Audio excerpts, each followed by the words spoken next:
Eliza Matthews clutched her worn backpack tightly against her chest as she hurried through the crowded terminal of Chicago O'Hare International Airport. Inside was everything that mattered: the carefully saved money from 18 months of double shifts, the donations from kind strangers who'd been touched by John's story, and most importantly, the medical documents for her 5-year-old son's treatment in Boston. After 2 years of watching John battle a rare kidney condition, struggling through endless hospital visits and mounting medical bills, she'd finally gathered enough money for the specialized treatment he needed. Every penny had been hard-earned: early morning cleaning shifts at office buildings, evening work at a local diner, and countless weekends spent at flea markets selling whatever she could spare from their tiny apartment. The overhead speakers crackled with the final boarding call for Flight 2476 to Boston. Eliza quickened her pace, her threadbare sneakers squeaking against the polished floor, her dark hair hastily pulled into a messy bun that morning was coming loose around her face. She'd spent an extra 15 minutes comforting John at her mother's house, where he'd clung to her legs crying, "Don't leave without me, Mommy." The doctors had insisted he needed 1 more week of preliminary medication before traveling for the treatment. As she fumbled with her boarding pass at the gate, an envelope slipped from between the pages of her folder. Eliza didn't notice it flutter to the ground as she hurried down the jet bridge, mentally calculating if she had enough left over for a taxi from the Boston airport to the hospital for her son's preliminary appointment. Behind her, a tall figure bent to retrieve the fallen envelope. William Harrison had been observing the harried young woman since she'd sprinted past him at security. There was something compelling about her determined expression and the gentle way she'd handled what looked like medical documents peeking out of her bag. When the envelope fell, he'd instinctively reached for it. His fingers had just closed around the paper when the gate agent announced they were closing the doors. Once aboard, William settled into his first-class seat, the mysterious envelope still in his hand.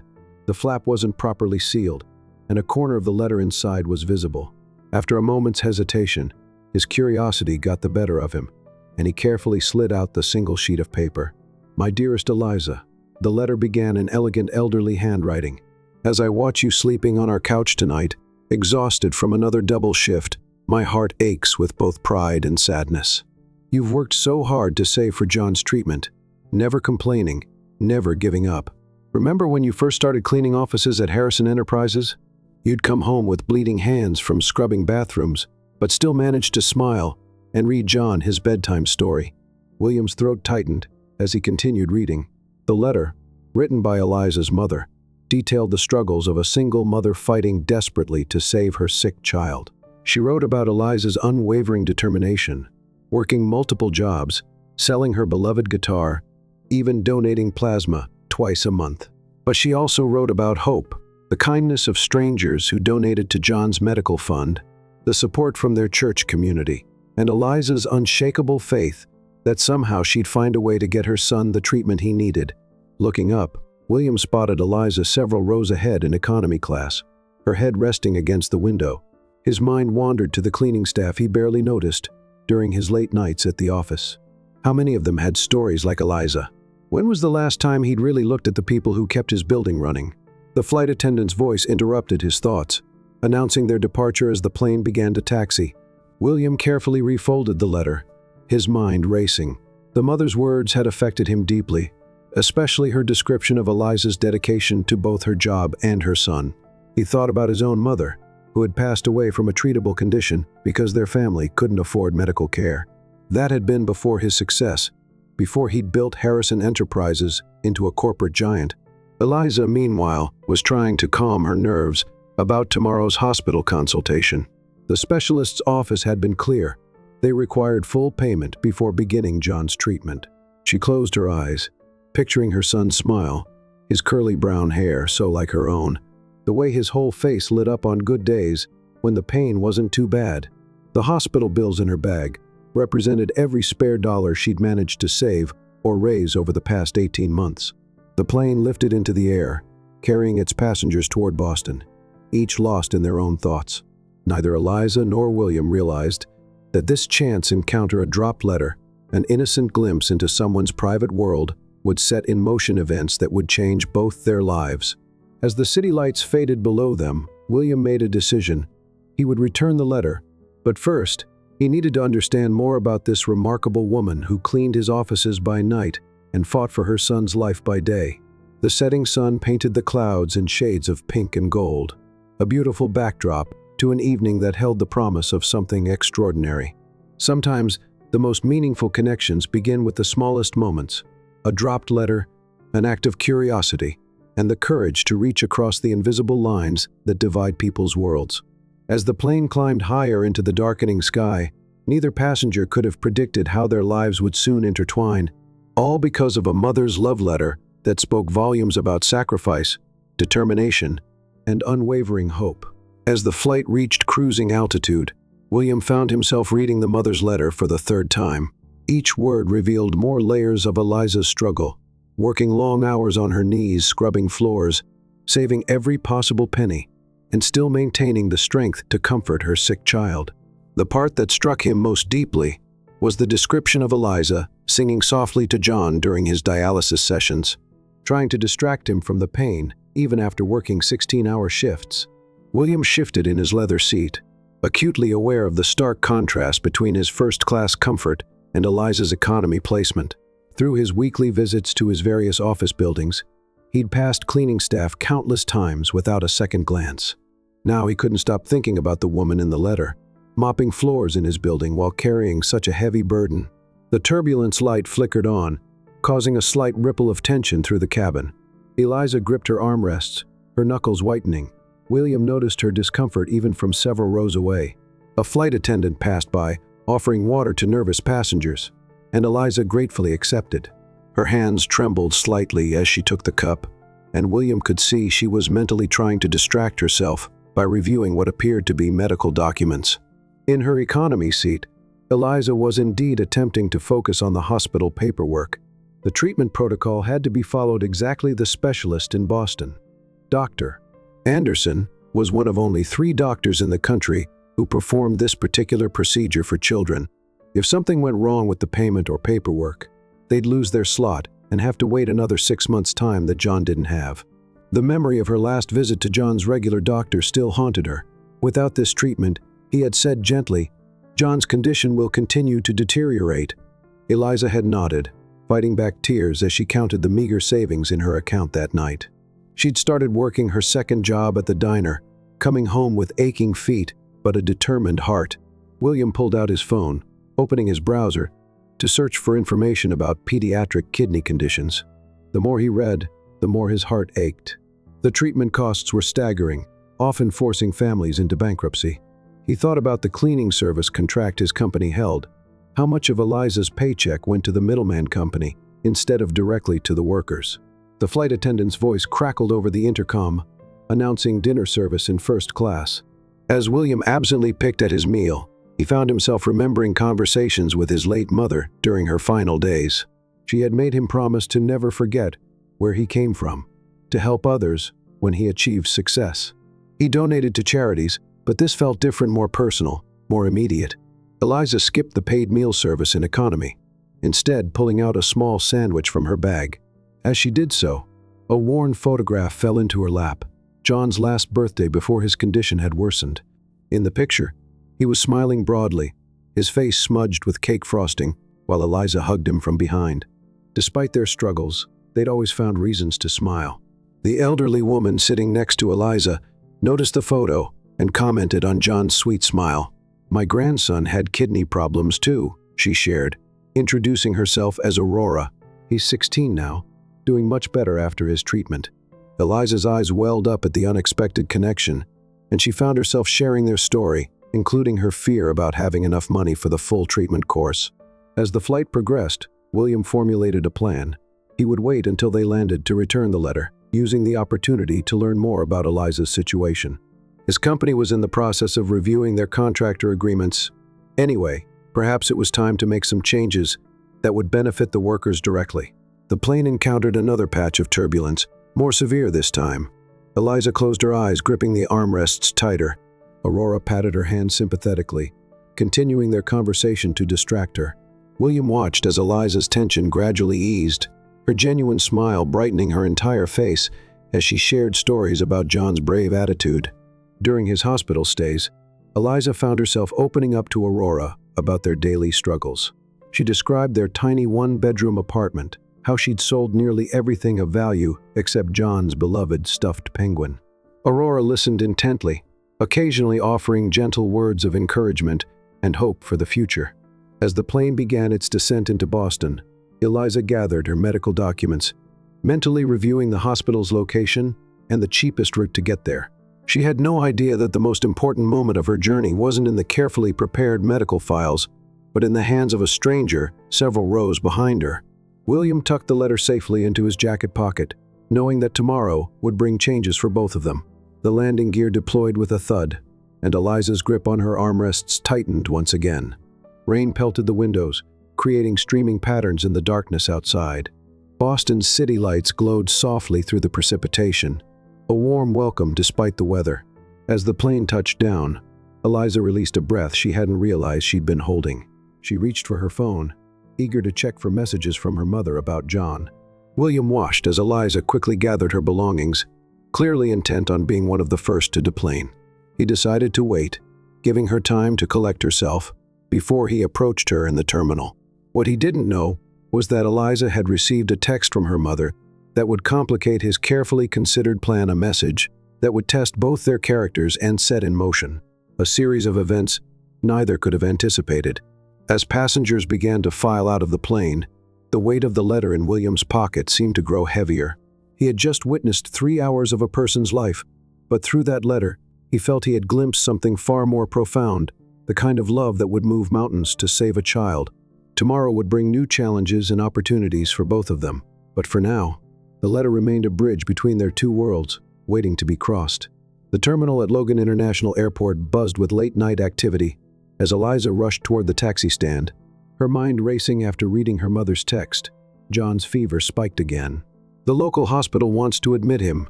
Please call immediately. Her hands trembled as she dialed home, barely noticing the distinguished man following several paces behind her. William watched Eliza's demeanor change as she spoke urgently into her phone, the worry lines on her face deepening with each passing second. He hesitated, the letter still in his pocket, wondering if this was the right moment to approach her. The conversation he overheard made him pause. What did the doctor say exactly? Eliza's voice quavered. I have all the money for tomorrow's consultation. We can't lose this appointment slot it took months to get. She pressed her free hand against her forehead, conflict evident in every gesture. Could you put his regular doctor on the phone, if he's still there? William observed as Eliza's face crumpled at whatever news she received. What do you mean we need to start the treatment protocol over? That's another $155,000. We don't. Her voice broke and she leaned against a nearby pillar for support. The medical documents she'd been clutching slipped from her grasp, scattering across the terminal floor. Without hesitation, William stepped forward to help gather the papers. As he collected them, he caught glimpses of medical terms, treatment costs, and payment plans. The total sum made him understand why Eliza had been working multiple jobs at his buildings. The treatment costs were staggering for someone on a cleaner's salary. Eliza was too distraught to even notice who was helping her. Mom, tell them we'll figure something out. Don't let them discharge him. I'll find a way to get more money. She ended the call and finally looked up, freezing when she recognized the man holding her papers. Mr. Harrison, she gasped, immediately straightening her posture, despite her emotional state. I thank you for. Her eyes fell on the familiar envelope in his hand, and her face flushed with embarrassment. Please, call me William, he said gently, holding out both the medical papers and the letter. I believe you dropped this on the plane, and yes, I read it. Your mother writes beautifully about you and John. Eliza took the papers with trembling hands, tears threatening to spill over. I'm sorry you had to see all this. I know it's not professional to bring personal problems to work, even indirectly. Eliza, William interrupted softly, you clean my company's offices at night while caring for a sick child during the day. That kind of dedication deserves recognition, not apologies. He paused, choosing his next words carefully. I couldn't help overhearing about John's condition. Would you tell me more about it? Perhaps it was his gentle tone, or maybe just the overwhelming events of the day. But Eliza found herself sharing everything. She told him about John's diagnosis 2 years ago, about the specialized treatment that could help him live a normal life, about the endless fundraising and second jobs that had finally given them hope. And now, with this setback, They'd need to start the treatment protocol over, money they simply didn't have. William listened intently, his mind racing through possibilities. "The specialist you're meeting tomorrow, Dr. Anderson?" When Eliza nodded, he continued, "I know of his work. My mother," he paused. Collecting himself, "She could have been saved by a similar specialist, but we couldn't afford it back then. I've donated to his research foundation ever since I made my first million." Eliza's eyes widened as she realized what he was saying. "Mr. Harrison William I couldn't possibly accept. Consider it an investment," he interrupted.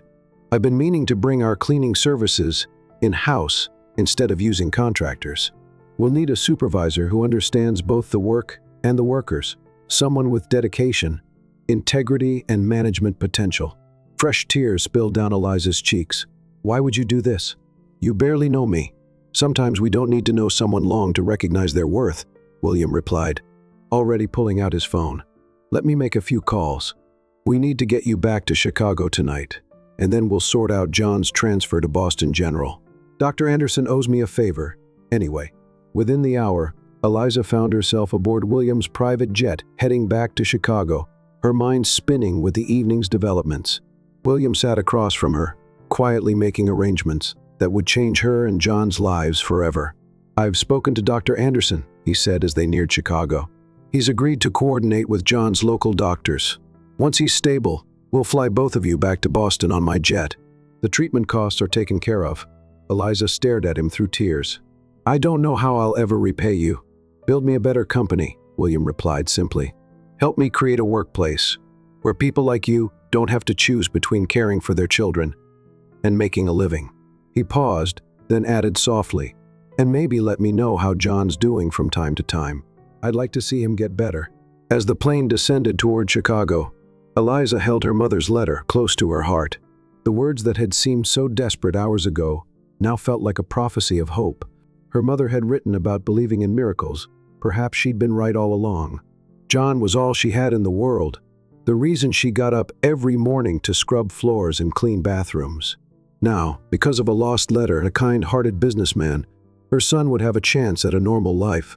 She looked across at William, who was still making calls to ensure John would receive the best care possible, and felt a warmth in her heart she hadn't experienced in years. The city lights of Chicago twinkled below them, a constellation of earthbound stars guiding them home. Eliza thought about all the nights she'd spent cleaning offices in those buildings, never imagining that one day she'd be flying above them in a private jet with the company's owner, who had just become her son's unlikely guardian angel. Back in the terminal, before boarding his jet, William had made one final call to his head of human resources. "We're restructuring the cleaning services division," he'd said firmly, "and I found someone who knows exactly how it should be done." As he watched Eliza now, already making notes about improvements she'd implement, he knew he'd made the right decision. Neither of them could have predicted how this night would transform their lives, a lost letter leading to a chance encounter that would save not just John's life, but create ripples of change throughout Harrison Enterprises. As their plane approached Chicago's glittering skyline, the stars twinkled above, bearing witness to the beginning of something extraordinary, a story of hope, compassion, and the unexpected ways that lives can intertwine when fate drops a letter at just the right moment. 3 months had passed since that fateful night at Logan International Airport. John sat in his private room at Boston General Hospital, his color significantly improved, working on his latest drawing, while his mother watched from a comfortable chair beside his bed. The wall was covered with get well cards from the cleaning staff at Harrison Enterprises, where Eliza now served as Director of Facilities Management. The transformation in John's health had been remarkable since starting Dr. Anderson's treatment protocol. The dark circles under his eyes had faded, his appetite had returned, and his natural childhood energy was slowly rebounding. Today was a special day, his final treatment session, and the doctors were optimistic about his full recovery. Eliza glanced at her mother's letter, now framed and hanging on the hospital room wall. "William's idea to remind us where this journey began," he'd said when he surprised them with it last month. The words that had once spoken of desperate hope now served as a testament to answered prayers and unexpected miracles. William visited them every day, despite his busy schedule running his company. He would arrive with new art supplies for John, who had taken to drawing elaborate thank you cards for the hospital staff. The boy's artistic talent had flourished during his recovery, encouraged by both Eliza and William's unwavering support. "Mom," John called out, holding up his latest masterpiece, "do you think Mr. William will like it?" The drawing showed three figures holding hands: a tall man in a suit, a woman with curly hair, and a small boy between them, all standing in front of a big building with Harrison Enterprises written across the top. Eliza's heart warmed at her son's innocent question. Over the past months, William had become more than just their benefactor. He spent weekends with them, teaching John to play chess in the hospital garden, bringing board games during treatment sessions, and sharing stories about his own childhood dreams of becoming an artist before life led him down a different path. The door opened, and William entered, carrying his usual weekend bag of art supplies. But today there was something different about his expression. He seemed nervous, almost hesitant, as he set the bag down and greeted John with their special handshake they'd invented during the long hospital stays. "How's my favorite artist today?" William asked, ruffling John's hair. The boy proudly showed him the drawing, explaining each detail with enthusiasm. William listened intently, the way he always did, treating John's artistic explanations with the same seriousness he gave to corporate board meetings. "Eliza," William said after John had finished his presentation, "could we talk for a moment?" He glanced meaningfully toward the hospital room's small balcony. Eliza followed him outside, leaving the door slightly ajar to keep an eye on John. The Boston skyline stretched before them, bathed in late afternoon sunlight. William took a deep breath, running his hand through his hair in an uncharacteristically nervous gesture. "These past months have shown me what's been missing in my life," he began. "When I read your mother's letter that night, I thought I was just helping someone in need. I never expected to find," he paused, gathering his thoughts, "I never expected to find a family. John, he's taught me more about joy and courage than any business deal ever has. And you, Eliza, your strength, your dedication, your heart. I find myself wanting to be part of every moment, every challenge, every victory." Eliza's breath caught as William reached into his pocket and pulled out a small box. Inside wasn't an elaborate diamond ring, but a simple, elegant band with two small stones, one blue, one green. "John helped me pick it out," William admitted with a soft laugh. He said, "It had to have both our favorite colors, because that's what families do. They bring their favorite things together." "Eliza Matthews," William continued, his voice gentle but firm, "I know this might seem fast, but when you know something is right, when you find the missing pieces of your life's puzzle, will you marry me? Both of you have become my whole world, and I want to spend the rest of my life being part of your amazing journey." Tears spilled down Eliza's cheeks as she looked through the door at John, who was watching them with a knowing grin. "Did you help plan this?" she called to him, laughing through her tears. John's grin widened. "Mr. Williams said we had to wait until after my last treatment, because that way we could have a proper celebration. I kept the secret for whole weeks, Mom." Eliza turned back to William, seeing in his eyes the same love and commitment she'd witnessed every day for the past 3 months. "Yes," she whispered, "but I have one condition." William raised an eyebrow, waiting. "We use part of your resources to create a foundation," she said firmly, "to help other families who are where we were struggling to afford medical treatment for their children while working multiple jobs just to survive." William pulled her close, both of them laughing and crying now. "I already have the paperwork drawn up. John suggested we call it the Lost Letter Foundation, because sometimes the best things in life start with a lost letter and a found heart." That evening, as they celebrated both John's final treatment and their engagement with a small party in the hospital room, Eliza watched her son teaching William the proper way to color a dinosaur. Her mother's letter hung on the wall above them, its words no longer a testimony of struggle, but a reminder that sometimes the darkest moments can lead to the brightest futures. As John fell asleep that night, exhausted but happy, Eliza and William stood watching him from the doorway. "Thank you," she whispered, "for seeing us that night, really seeing us." William squeezed her hand gently. "Thank you for dropping that letter," he replied, "and for showing me what real strength looks like." He paused, then added with a smile, "Though I'm still not convinced about John's insistence that our wedding cake needs to be decorated with cleaning supplies and business suits." Eliza laughed softly, leaning into his embrace. "Sometimes the greatest love stories begin in the most unlikely places, with a lost letter, a sick child, and a businessman who remembered what it meant to see the real value in people." As they stood there watching John sleep peacefully for the first time in years, they knew that their story was just beginning, and it was more beautiful than any of them could have imagined.